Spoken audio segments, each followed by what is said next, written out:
my YouTube channel. If you're new here, I'm Benny. It's like my little scandalous top. I think I'd only ever wear it in a video. I do not have the confidence to wear it in person, but I'm hoping I'll get there. That's not what this video is about.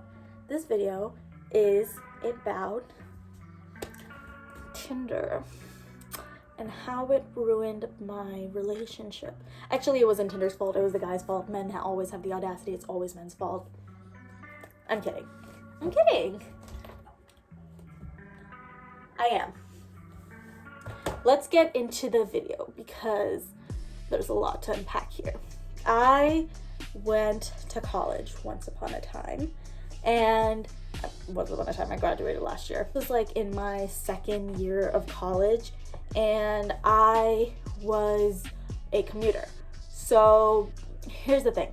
When you're a commuter, you spend like 90% of your time in like the library or like these lounge areas because you're just waiting for your next class. I usually try to set my classes up so that they just be one after the other, and I'd have all morning classes and then I'd be gone by the afternoon. The problem was your first 2 years of college, you're taking mostly core classes. So your math, your sciences, your whatever. So I was taking a combination of core classes and business classes because at this time I was a business major. I had one of my business econ classes at like 10 a.m. and then I had a calc class at, I want to say like 4 or 5 o'clock. And so I couldn't leave because like parking was a fucking nightmare. Like, what else am I supposed to do? I'm gonna come home and I'm gonna, like, I would also like watch Netflix. I'm not gonna even pretend that I was being productive. Most of the time I was mostly just watching Netflix. There was this library, like every college has a library, Betty, come on. At the library, there is the second floor, and the second floor, there's like a lot of seating, sitting places in the library. And so the first floor, there was like the computer lab, and then they had the silent study area with like all these comfy couches. But I didn't like the silent study area. I liked having a little bit of noise. So the second floor, they had these giant comfy couches, and it was like couch, table, They were not only my favorite, they were everybody's favorite. So it was very hard to get a seat there. And if you didn't sit there, then you would have to go sit in like, they had like these individual desks they had like desks or like they were tables, and they had like dividers between them so they would become individual desks. I didn't like sitting at them because those chairs were so uncomfortable. So I would always try to get a couch. But like I said, everybody wanted the couch. Like, a lot of people would do this thing where if they saw someone sitting alone, they'd be like, hey, like, can I sit here with you? Is that okay? And most of the time, people would be like, yeah. And even if they said no, it's like, no, I'm saving this seat for someone. So it's not like that awkward, but I am an awkward person. I do not like talking to people that I don't know. I would just sit at the desks and try to get a seat at the couches whenever I could. One day, I don't know what happened, but I was like, I do not want to sit at these desks again. So I go up to this guy and I'm like, hey, I see that you're sitting alone. Do you mind if I sit with you? And he said, okay. I sit down and I start doing my work. I'm not even like really paying attention to him. So I was sitting there watching my show, doing my work, and this guy kind of goes, hey. And I look up and I'm like, yes. And he goes, I've seen you at the library before. Are you a commuter? And I was like, yeah. I don't remember what he exactly said, but he was basically like, do you want to exchange numbers so that we can help each other reserve these chairs because they're comfortable, or these tables because they're comfortable? So I was like, okay, yeah, sure, like, whatever, it seems harmless. That's when the courtship began, you know? He started bringing me coffee, he would bring me, like, little snacks, and I would do the same because I was like, I gotta reciprocate, I can't just have someone be nice to me without me aggressively being nice back. Towards the end of the semester, he asks me out. He's like, hey, do you want to go on a date? Like, let's get dinner. So I was like, sure. You know, dinner, fun. I love dinner. We start dating and the relationship progresses, and it's 4 months in and he tells me he loves me. I was sitting on his lap and he goes, hey, I need to tell you something. And I'm like, yeah, what's up? And he goes, I love you. And I was like, oh, thank you, but I'm not exactly there yet. And he's like, what? I'm like, I have very strong feelings for you. I just don't think I'm at the point where I love you. I'm like, I know that I feel strongly towards you. I have a very strong like about you, but I don't think I'm in love with you. And he's like, oh. And then he's like, you know what, that's fine. I just needed to tell you how I felt. You would take your time. Which, all things considered, seeing as how badly that situation goes on TV, I was pretty shocked that it went that well. The relationship progresses. I kind of notice he's getting a little distant, and I'm like, okay, yeah, he's probably protecting himself because he just told me he loved me and I did not reciprocate. Unrelated, I go to my friend's apartment for wine and watching some show. I don't remember. But we were drinking some wine and she gives me her Tinder and she's like, these guys are so ugly. Like, I can't find a cute guy on Tinder.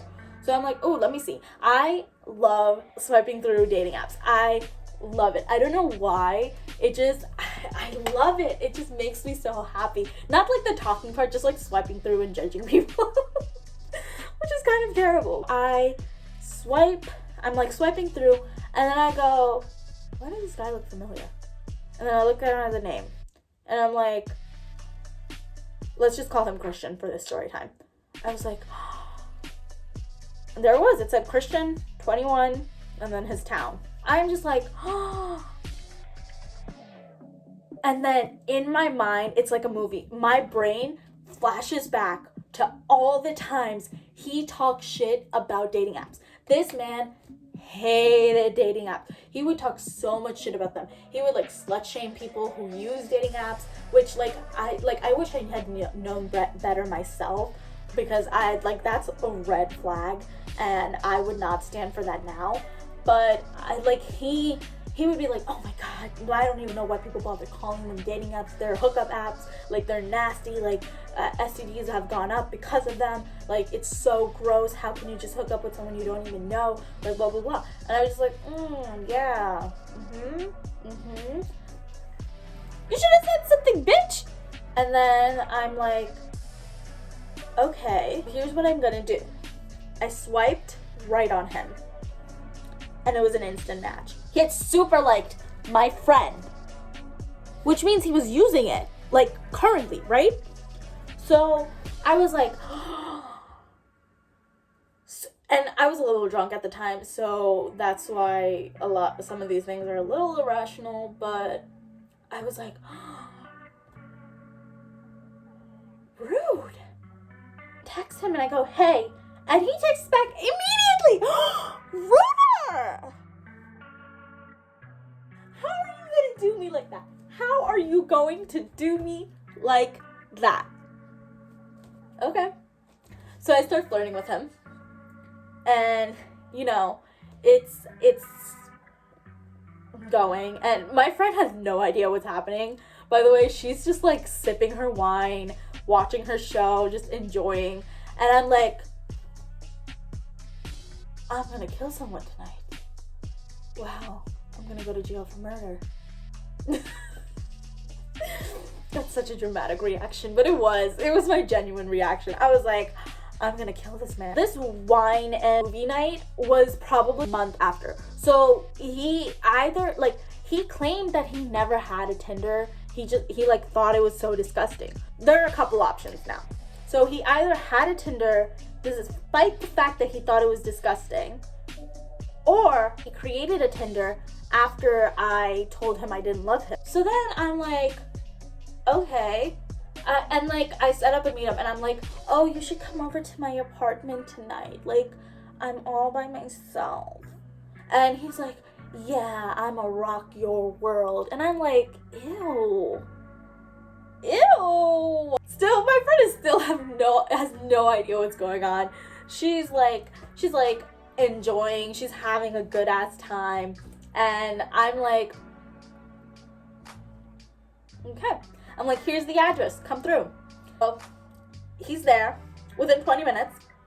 And I hear the little, I'm like,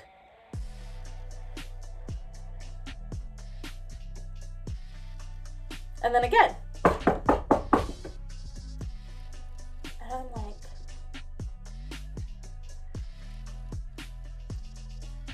he's getting impatient now. He really wants this. I think I would have been hurt if I wasn't so insanely angry. I have like, I get so angry at times.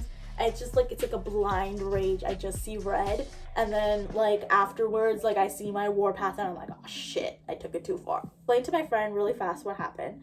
And this girl, she was a fucking ride or die. I'm so sad. She and I drifted apart. It wasn't like a bad ending. We just like drifted apart. She has a big girl job and I'm doing this. I also have a big girl job, but like, I explained to her, and like, the entire time he's just, like, impatiently knocking. And I'm like, oh, how badly do you, like, calm down. So she's like, okay, girl, I got you. Hide behind the door, you can beat him up. I was like, no, I can't do that. I can't do that, no. But my friend is taller than me. So she opens the door, and I'm standing behind her, and he's like, hey. He's like, you look sexier in person. And I was like, maybe I do want to beat him up. All of my videos are just me talking about wanting to commit assault, which is so bad. So then he's like, he comes in, and I'm like, hey, what are you doing here? And he's like, where did you come from? He was like, how do you know this girl? I was like, what are you doing here? And he's like, how do you know her? And I was like, I asked my question first. And he's like, answer my question. And I was like, answer mine. I asked first. He had given me like this necklace, and I had like okay. So I ripped the necklace off. I'm so dramatic. I ripped the necklace off. I end up like cutting the back of my neck, and I think I still have a scar. I don't know if you can see it. But I ripped this necklace he gave me off, and I threw it at him, and I'm like, get the fuck out, delete my number, forget I exist, I never want to see you again. You know, I didn't cry about that breakup, and I'm really glad that I didn't, because he's not worth those tears. I figured out he was a bad person, and he might have cheated on me already. He was going to cheat on me. At the end of the day, he was gonna, like, there was cheating involved, and he was gonna do it, and I don't stand for that. Personally, I'm the kind of person who doesn't take people back. I don't believe in second chances because I don't think people change. People very rarely change, and cheating is a 100% deal breaker for me. I do not deal with that, and he knew it. So he called, he texted, he sent me money on Venmo, and I was just like, I'm not here for it. Like, you messed up, and I don't believe in second chances. You know I don't believe in second chances, so this is on you. I don't want to be with someone that's vindictive like that. Like you were gonna cheat on me because I told you. I didn't say I didn't love you. I said I felt I had strong feelings for you. I just wasn't at love yet. And that's so incredibly shitty. And in a way, I'm kind of thankful for that relationship because it helped me realize that I'm not going to deal with bullshit. Like I said, whenever I see a red flag now, I hit the brakes. I kind of am like, we need to correct this behavior or else I'm leaving type shit. You can't ignore red flags. They're there for a reason. They have, like, and that's not to say that I'm perfect. That's not to say anyone is perfect. I'm sure every person has baggage. Every person does one kind of red flag, but you have to see if you're willing to accept it or not. And you also have to see if they're willing to change. Like I said, I very rarely think people can change, but it also depends on the person, and you have to see. I think it's very hard to make umbrella statements. I think that's all you can take from this video. I hope you guys enjoyed today's video. If you did, please like, comment, and subscribe, and I will see you in the next one. Bye!